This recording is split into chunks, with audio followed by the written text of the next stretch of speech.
నమస్కారం. ఆధ్యాత్మిక సుధాసాగరం ధర్మ సందేహాలు కార్యక్రమానికి స్వాగతం.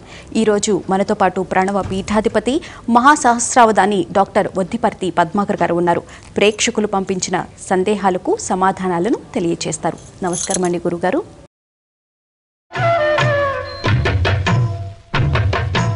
స్వరూప గారు కరీంనగర్ నుంచి ఉత్తరాన్ని రాస్తున్నారండి. ఆలయం నుంచి వచ్చాక కాళ్ళు కడుక్కోకూడదా అని అడుగుతున్నారు. నమశివాభ్యాం నవయౌవనాభ్యాం పరస్పర ఆశ్లిష్టవపుర్ధరాభ్యాం నగేంద్రకన్యా వృషకేతనాభ్యాం నమో నమ శంకర పార్వతీభ్యాం అని ఆది దంపతులకు ముందుగా నమస్కారం చేసుకుందాం. ఆలయానికి దేనికి వెడుతున్నాము? అందులో ఉన్నటువంటి దేవతా దర్శనం చేసుకుని వారి శక్తిని మన శరీరంలోకి ఆవాహన చేసుకోవడానికి, అంటే వారి శక్తిని మన శరీరంలో ప్రవేశపెట్టడానికి వెడుతున్నాం. అందుకే ఆలయాలకు వెళ్ళినప్పుడు తప్పనిసరిగా ముందు ప్రదక్షిణ చేయాలి, భక్తితో యథాశక్తిగా స్తోత్రం చేయాలి, వీలుంటే ఏదైనా నైవేద్యానికి ఫలం లాంటిది ఇవ్వాలి, నారికేళం లాంటివి, కొబ్బరికాయ లాంటివి. ఆ తర్వాత ప్రసాదం తీసుకుని అక్కడ కాసేపు కూర్చుని రావాలి. ఆ గుడిలో మనం ప్రదక్షిణ చేస్తున్నప్పుడు లేక గుడిలో కాసేపు కూర్చున్నప్పుడు ఆ గుడిలో ఉన్న రజస్సు ఉందే, రజస్సు అంటే ధూళి, సహజంగా దుమ్ము ఉంటుందిగా లోపల, అది మన కాళ్ళకు అంటుకుంటుంది. ఆ ధూళి మన ఇంట్లో పడితే ఇల్లు పవిత్రం అవుతుంది. అందుకనే ఆలయానికి వెళ్ళాక మళ్ళీ ఆ పాదంతో నీవు నీ ఇంట్లో అడుగుపెట్టు, కాళ్ళు కడుక్కోకు. కడుక్కుంటే ఆ ఆలయ పాదధూళి, ఆలయంలో ఉన్నటువంటి పవిత్రమైన ధూళి నీ ఇంట్లో ప్రవేశింపెట్టబడదు. దానివల్ల నీకు ప్రయోజనం లేదని పెద్దలు చెప్పారు. ఉదాహరణకి శివాలయానికి వెళ్ళాం, ప్రదక్షిణ చేసాం, ఆ శివాలయంలో ఎంతమంది మహానుభావులు అడుగు పెట్టారో, లేక దేవతలు కూడా అదృశ్య రూపంలో తిరుగుతారు. కాబట్టి వాళ్ళ పాదధూళితో పవిత్రమైన ప్రాంతంలో మనం అడుగు పెట్టాం. ఆ ధూళి మన కాలికి అంటుకుంది. ఆ కాలు మన ఇంట్లో పెట్టగానే ఈ దుమ్ము మన ఇంట్లో పడాలి. తద్వారా మన ఇంట్లో ఉన్న దోషాలన్నీ, వాస్తు దోషాలన్నీ తొలగుతాయి. కాబట్టి ఆలయానికి వెళ్ళినప్పుడు కాళ్ళు కడుక్కోకుండా ఇంటికి వెడితేనే మనకి శుభం కలుగుతుంది. ఆ పాదరజస్సు ఇళ్లలో పడుతుంది, మన ఇల్లు పవిత్రమవుతుంది, అనేక వాస్తు దోషాలు కూడా తొలగిపోతాయి. సరే గురుగారు, మరో ఉత్తరాన్ని చూద్దాం. ప్రభా గారు గుంటూరు నుంచి రాస్తున్నారు. ఇంట్లో ఎవరైనా చనిపోతే దేవాలయంలో ఎందుకు నిద్ర చేయిస్తారు? సహజంగా ఇంట్లో ఎవరైనా చచ్చిపోతే ఆ ఆత్మ ఆ ఇంటి చుట్టూ తిరుగుతూనే ఉంటుంది. అనేక కారణములు ఉన్నాయి. గరుడ పురాణం ఒక గొప్ప మాట చెప్పింది. ఒక వ్యక్తి పాపాత్ముడు చచ్చిపోతే వాడి ఆత్మఘోష ఇంటి చుట్టూ తిరుగుతుంది. లేదా చచ్చిపోయిన వాడికి చెయ్యవలసినటువంటి పారలౌకిక క్రియలు సక్రమంగా జరగకపోతే కూడా ఆ ఇల్లు ఆ రోజు నుంచి అశాంతి నిలయం అవుతుంది. ఒక వ్యక్తి చచ్చిపోయాడండి, ఆయనకి ఏ రోజు ఏ కార్యక్రమం జరపాలో గరుడ పురాణంలో చెప్పారు. అవి ఇవాళ మనం చేయలేం. ఇప్పుడు భూదానం చేయంటే ఎక్కడ భూదానం చేస్తున్నాడు ఇవాళ? మాట వరుసకు కూడా భూదానం, భూమిని కబ్జా చేసేవాళ్ళే తప్ప దానాలు చేసేవాళ్ళు తగ్గిపోయారు. ఎక్కడో కొద్దిమంది ఉన్నారు తప్ప. గోదానం, భూదానం, హిరణ్యదానం, తిలదానం ఇవన్నీ చెయ్యాలి. నిత్యం అనేక కార్యక్రమాలు చేయాలి. గరుడ పురాణం లాంటివి వినాలి. ఇంట్లో నిరంతరం అన్నదానం జరగాలి. ఇన్ని కార్యక్రమములు జరగకపోతే ఆ ఇల్లు ప్రేత నిలయం అవుతుంది. కాబట్టి చచ్చిపోయిన వాడికి కార్యక్రమం జరగకపోవడం దోషం, జరిగినా అందులో లోపం ఉంటే అదొక దోషం. లేదా ఆ మరణించిన వాడు ఏ పాపాత్ముడో వాడు సరైన లోకానికి వెళ్ళకపోతే దానివల్ల గృహానికి దోషం. ఇది కాక ఆ వ్యక్తి మీద మనకి ప్రేమ ఎక్కువ ఉంటే తెలియకుండానే యావజ్జీవితం మానసిక అశాంతి కూడా ఉంటుంది. అందుకని ఎవరైనా చచ్చిపోయిన తర్వాత మైలు అయిపోయాక ఒక గుళ్ళో పడుకుంటే ముందు మానసిక శాంతి లభిస్తుంది, అశాంతి తొలగుతుంది. ఆ చచ్చిపోయిన వాళ్ళు లేరనే బాధ ఉందిగా, దానికి మానసిక అశాంతి. అది తొలగాలంటే గుళ్ళో పడుకోవాలి. ఆ దేవతా అనుగ్రహంతో సుఖం లభిస్తుంది శరీరానికి. శరీరానికి ఉన్న మైలా పోతుంది. మనం సక్రమంగా దానాదులు చేయకపోవడం వల్ల వచ్చే పాపమూ పోతుంది. గృహం చుట్టూతో ఒకవేళ ఆత్మ తిరుగుతూ ఉంటే ఆత్మ కూడా వీడు గుళ్ళో పడుకున్న వెంటనే, నాయన నువ్వు గుళ్ళో పడుకున్నావుగా ఇంక నీ ఇంటికి రాను అని వాడు వేరే చోటకి పోతాడు. దాంతో ఆ ఆత్మలో ఘోష పోతుంది. ఇన్ని రకాలుగా మనకి అశాంతులు తొలగి ప్రశాంతి లభించి, దుఃఖం తొలగి సుఖం లభించి మనల్ని అనుగ్రహించేది దేవాలయ నిద్ర. అందుకని తప్పక ఏటి సూతకం వెళ్ళే లోపు ఇంట్లో ఎవరైనా పోతే ఒక ఏడాది లోపు ఆలయంలో పడుకోవడం చాలా మంచిది. సరే గురుగారు, మరో ఉత్తరాన్ని చూద్దాం. ఈశ్వరి గారు పలాస నుంచి రాస్తున్నారు. తుమ్మగానే చిరంజీవ అంటారెందుకు అని అడుగుతున్నారు. ఆయుర్వేదంలో తుమ్ము వల్ల ఊపిరి ఆగిపోయే ప్రమాదం, గుండె ఆగే ప్రమాదం, లేక కళ్ళు తిరిగి పడిపోయే ప్రమాదం ఇలా ఎన్నో ఉన్నాయి. చిరంజీవ అంటే ఎక్కువ కాలం జీవించుము, చిరకాలము జీవించుము అని మనం ఆశీర్వదిస్తే మన ఆశీ ప్రభావం వల్ల, వాక్శుద్ధి వల్ల వాడికి ఈ గండాలు రాకుండా ఉంటాయి. అందుకనే ఎవరైనా తుమ్మగానే హచ్చి అనగానే మనం వెంటనే వాడిని ఎత్తి మీద కొట్టి చిరంజీవ అనాలి. ఇంకో రహస్యం కూడా ఉంది. హచ్చి అని ఒకసారి తుమ్మగానే వీడు గుండె ఆగిపోయింది అనుకోండి, నెత్తి మీద ఇలా కొట్టి లేక వీపు మీద కొట్టి అనగానే గుండె వాడి కదులుతుంది. ఎప్పుడైనా గుండెపోటు వచ్చిన వాడిని ఏం చేస్తారో తెలుసా? గుండె ఆగిపోతే ఒకసారి కుదుపుతారు. కుదిపితే మళ్ళీ ఏమవుతుందన్నమాట, హృదయ స్పందన ప్రారంభం అవుతుంది. అందుకే వీపు మీద ఇలా కొట్టాలి, లేక నెత్తి మీద కొట్టాలి. కొట్టగానే ఆగిపోయిన గుండె మళ్ళీ కదులుతుంది. తర్వాత చిరంజీవ అనే శబ్దం చాలా పవిత్ర శబ్దం, వేదమంత్రం అది. ఆ మంత్ర ప్రభావం వల్ల కూడా వాడికున్న కష్టాలు గండాలు తొలగుతాయి. ఎవరైనా ఎక్కడికైనా వెడుతున్నప్పుడు హత్యను తుమ్మారనుకోండి, ఆ పని అవ్వదు. అది ఆరోగ్యవంతుడు తుమ్ముది నేను చెప్పేది. అనారోగ్యవంతులు తుమ్ము ఎలాగో పనికిరాదు. ఇవాళ అసలు ఆరోగ్యవంతులు సంపూర్ణంగా ఎక్కడ ఉంటున్నారు? పూర్వం ఆరోగ్యవంతులు ఎక్కువ ఉండేవారు.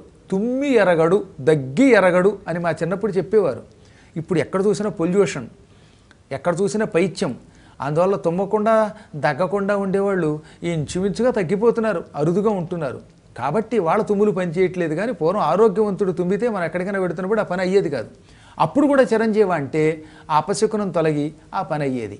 కాబట్టి ఏ రకంగా చూసినా చిరంజీవ అనడం అన్ని రకాలుగా మంచిది. మరో ఉత్తరాన్ని చూద్దాం. ప్రభా గారు గుంటూరు నుంచి రాస్తున్నారు.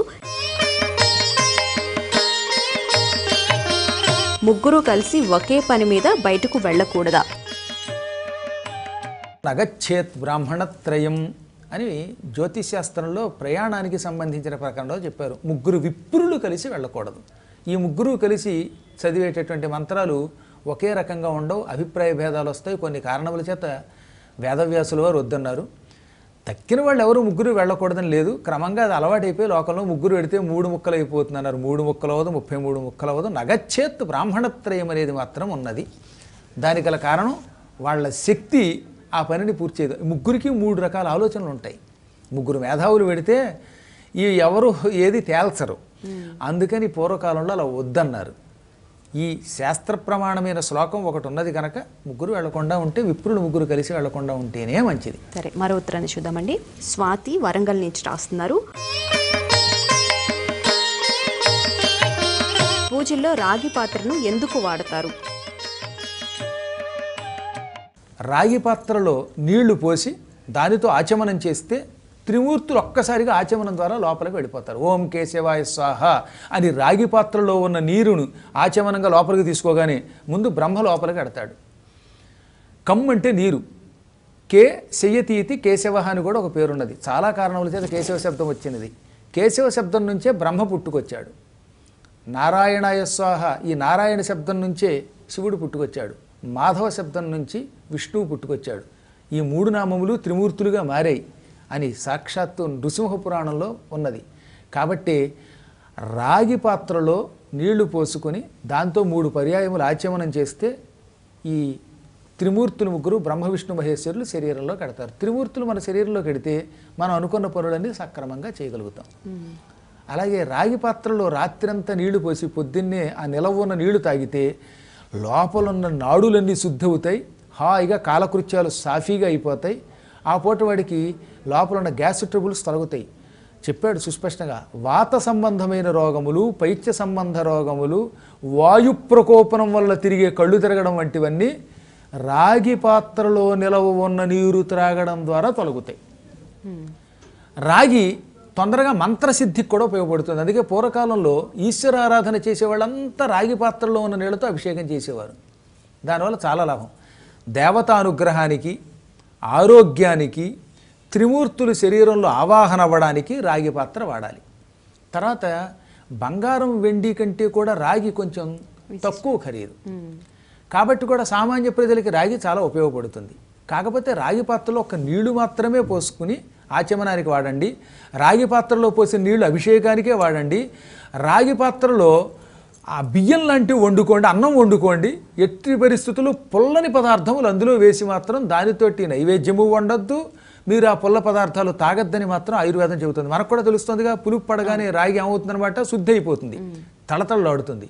పొరపాటున పులుపు మాత్రం తగలకూడదు. పాలు, పుల్లని పదార్థములు ఇటువంటి చింత చిగురు లాంటివి ఇవేవి కూడా రాగి పాత్రలో వండకూడదు. అన్నం వండితే చాలా మంచిది రాగి పాత్రలో. రాగి పాత్రలో నీళ్లు పోస్తే చాలా మంచిది.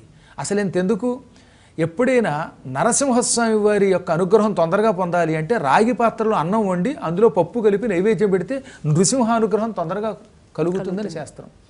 లక్ష్మీ కటాక్షం తొందరగా కలగడానికి బాగా తోమినటువంటి మెరిసిపోతున్న రాగి పాత్రలో అన్నం వండి ఆ అన్నం మీద ఇంత వెన్నపూస వేసి దాన్ని అమ్మవారికి నైవేద్యం పెడితే టక్కన లక్ష్మీ కటాక్షం లభిస్తుంది. కాబట్టి ఏ రకంగా చూసినా మనకి దేవతానుగ్రహాన్ని అందించి ఆరోగ్యాన్ని ఇచ్చేటటువంటి ధాతు తామ్రం. అందుకే తామ్ర పాత్రకి అంత విశిష్టత ఉన్నది. సరే గురుగారు, మరో ఉత్తరాన్ని చూద్దాం. ప్రసాద్ గారు రాస్తున్నారు, కంకణాన్ని ఎందుకు కట్టుకుంటారు అని అడుగుతున్నారు.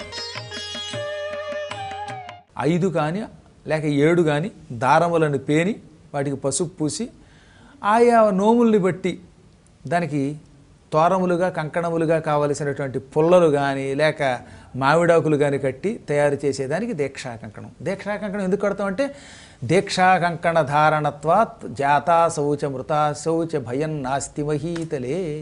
ఒక్కసారి ఈ దీక్షా కంకణం చేతికి కట్టగానే ఆ క్షణం నుంచి ఆ వ్యక్తికి జాతా శౌచ, ఇంట్లో పురుడు వస్తే అశౌచం రాదు.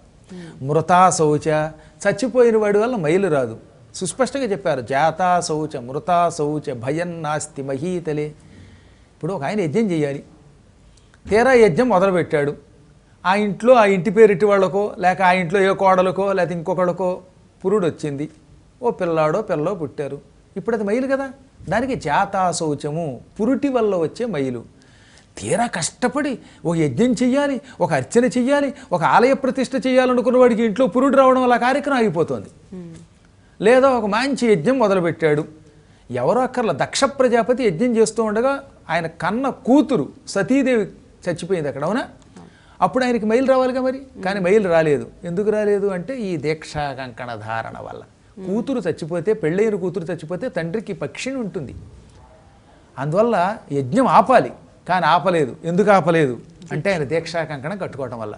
అంటే ఒక వ్యక్తి యజ్ఞం చెయ్యాలి, లేక ఒక పూజ చెయ్యాలి, ఒక ధర్మకార్యం చేయాలి, ఒక గృహప్రవేశం చేయాలనుకున్నప్పుడు తీరా ఆ ఇంట్లో ఎవరైనా చచ్చిపోతే, బంధువులు కానీ లేక ఇంటి పేరిటి వాళ్ళు కానీ చచ్చిపోతే మొత్తం కష్టపడి మొదలుపెట్టిన ఈ పని అంతా ఆగిపోవట్లేదటండి.